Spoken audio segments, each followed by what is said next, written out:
Hello साथीहरू नमस्ते। आज म फेरि हजुरहरू माझ मेरो फार्मको ठुली गाईको लाइभ मिल्किङ भिडियो लिएर उपस्थित भएको छु। यो मेरो ठुली गाई 2083 वैशाख 1 गते ब्याएको हो। बाछो पाएको थियो। ब्याडको लागि साथीहरूले लानुभयो, मागिरहनु भएको थियो, मैले दिएर पठाइदिएँ। 10 दिनको दिन लिएर जानुभयो। आज 2083 वैशाख 20 गते यो भिडियो रेकर्ड गर्दैछु। र साथीहरू हामी चाहिँ गाईलाई र गोठ बिहान पनि दुहुनुभन्दा अगाडि धुन्छौँ र बेलुका पनि दुहुनुभन्दा अगाडि गाई गोठ पुरै सफा गर्छौँ।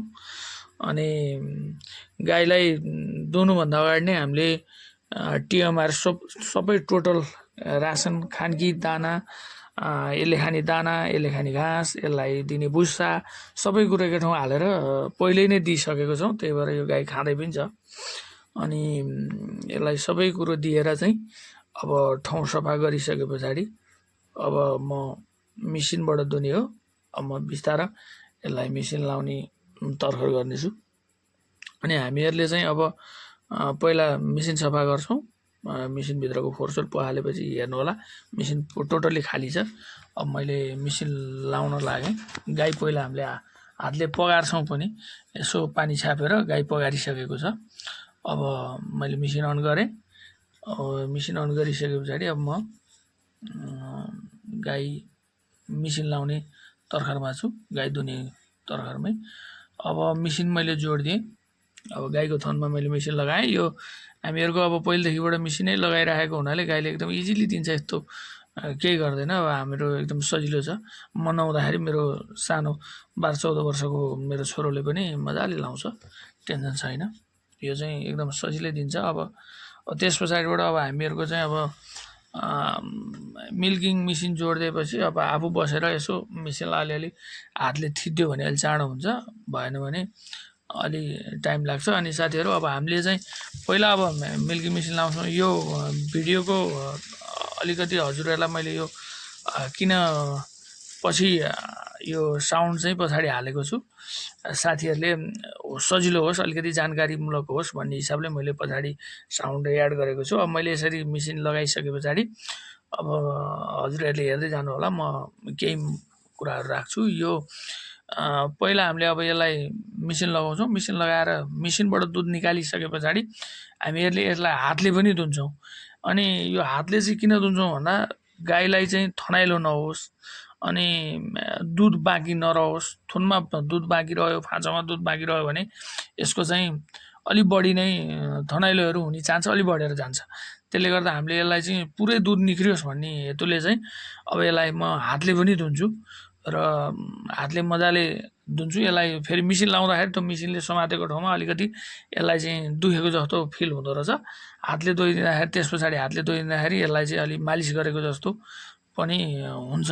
गाईलाई पनि अलिक सहजता हुन्छ र दुध पनि यसले थोरै खटाएर पठाउँछ। झन्डै 1 लिटर जस्तो दुध हातले दुँदाखेरि निक्लिन्छ यसको।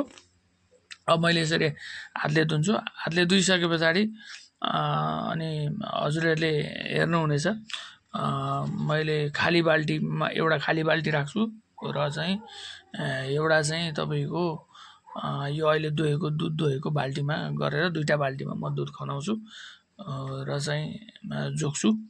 साथीहरू अब यसरी मजाले हातले दुध दुहेर निखार्दै पछाडि यसलाई चाहिँ एकदम राम्रो हुन्छ। अनि यसको चाहिँ अब अहिलेको बिहानको दुध मैले अब यो मेरो भिडियो चाहिँ निरन्तर चलिरहन्छ, साथीहरू हेर्दै जानु होला।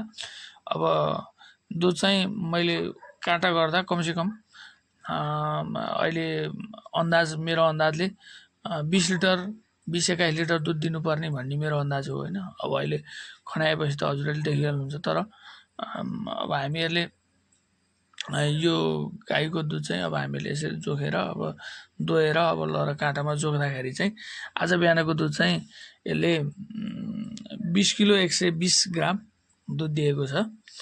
साथीहरू अहिले देख्नुहुन्छ काँटामा, भिडियोमा पुरै आइहाल्छ, हजुरहरू हेर्दै जानु होला।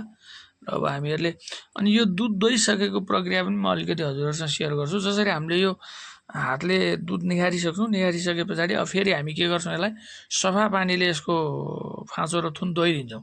धोइसके पछाडि फेरि हामीसँग एउटा सफा ओभानो नरम टालो लिएर गएर कपडाले यसको मजाले थुन र चाहिँ यो फाँचो ओभानो हुने गरेर हामी पुस्छौँ।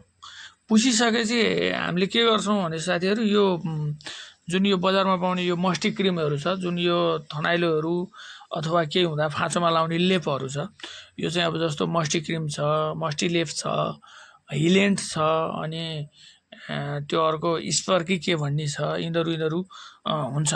अनि यस्तै हामीले चाहिँ अहिले मैले चाहिँ हिलेन्ट युज गरिरहेको छु। अनि त्यो हिलेन्ट चाहिँ यसको थनमा हामीले लगाइदिन्छौँ।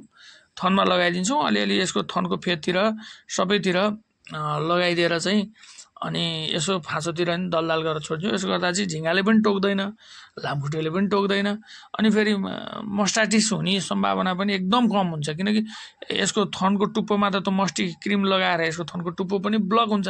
अनि फेरि हामीहरूको के छ भन्दा, यसलाई हामीले पहिले खाना दिन्छौँ। खाना दिइसकेपछि अब यसले खाना नखाइसकिन्जेलसम्म यो बस्दैन।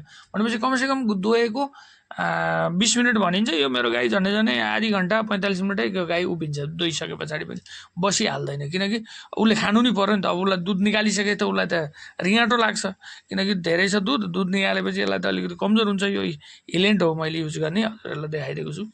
अनि यो चाहिँ हामीले त्यही हुनाले पहिले यसलाई खानेकुरा दिन्छौँ। अनि यो खानेकुरा केही मात्रा खाएको छ, धेरै खानेकुरा त बाँकी छ। अब यसले खान्छ, दुध निकालेपछि त झन् यसलाई खान मन लाग्छ, भोक लाग्छ। अब मजाले त खानेकुरा खाइसक्छ। यो दुध निकालेको चक्करमा यसले जम्मै खाना खाइदिन्छ। अब खाएर बस्दाखेरि यसलाई 35 मिनट जस्तो 35-40 मिनट लाग्छ, यो बस्दैन। नभइसकेपछि यो एकदम तपाईँको चाहिँ मस्टाइटिस हुने सम्भावना नि कम भयो, हुँदैन होइन। अनि अर्को कुरो, केही चिजहरूले टोक्यो भने पनि नटोक्ने भयो, किनकि त्यहाँ पहिले औषधि यो स्मेल आउँछ यसको त। अनि अर्को कुरो, त्यो लोसनले फुट्न पनि दिएन। अनि अर्को कुरो हजुरको के हुन्छ भने, हामीले ह्यान्डले दुँदाखेरि, हातले दुँदाखेरि त्यसमा हातबाट चाहिँ लागेका हातबाट पनि बिख लाग्छ कि गाईको थनहरूमा, अनि नङबाट आउन सक्छ। हो, त्यो चिजहरूलाई पनि यसले रोकथाम गर्छ कि। र धेरै चिजबाट चाहिँ सुरक्षित हुने हुनाले अलिकति कष्ट बढी पऱ्यो भने राम्रै खालको मलम ल्याएर हामी चाहिँ यो दैनिकी गर्छौँ, किनकि बिहान बेलुकै गरिदिन्छौँ। यति गर्दाखेरि आफू सुरक्षित हुन्छ।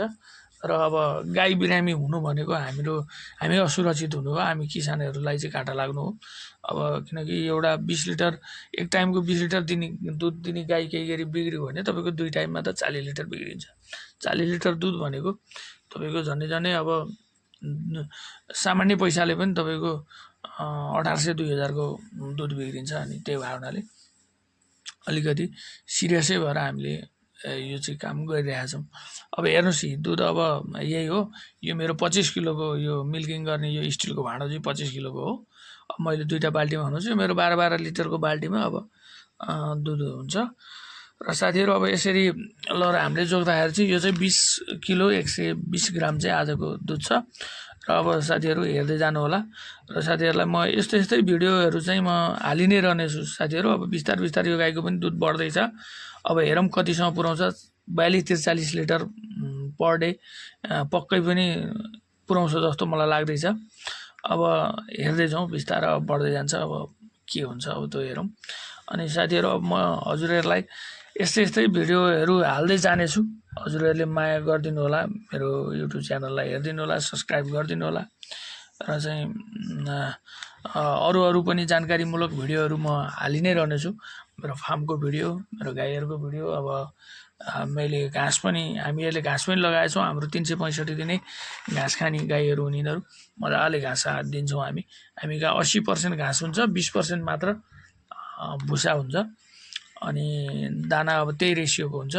अब अहिले यो मेरो गाईलाई दाना चाहिँ दिनको 9 किलो 8 किलो दाना, 1 किलो चोकर चलेको छ। 1.5 किलो चोकर चलेको छ। 7.5 देखि 8 किलो दाना चलेको छ अहिले भर्खर 20 दिनको भयो। अनि यस्तै छ साथीहरू। अब हेर्दै जानु होला र मेरो भिडियोलाई हेरेर माया गरिदिनु होला। र मेरो युट्युब च्यानललाई पनि सब्सक्राइब गरिदिनु होला, सेयर गरिदिनु होला, लाइक गरिदिनु होला। र म हजुरहरूलाई यस्तै जानकारीमूलक भिडियोहरू लिएर आउने नै छु साथीहरू भन्दै आजको लागि चाहिँ म हजुरहरू माझबाट बिदा हुन चाहन्छु। हस्त, नमस्ते।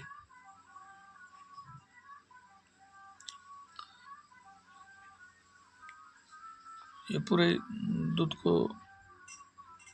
कति हुन्छ देखाएर यो भिडियो बन्द गरिदिनु, बन्द गरिदियो भाउ। पुरै दुधको देखाएर बन्द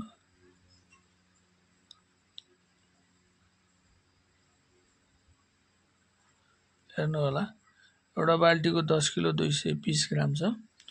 अब अर्को बाल्टीमा हाल्दाखेरि कति हुन्छ देखिहाल्नुहुन्छ हजुरहरूले। ठ्याक्कै 20 किलो 120 ग्रामै हुन्छ। हस्त साथीहरू नमस्ते, आजलाई यति नै।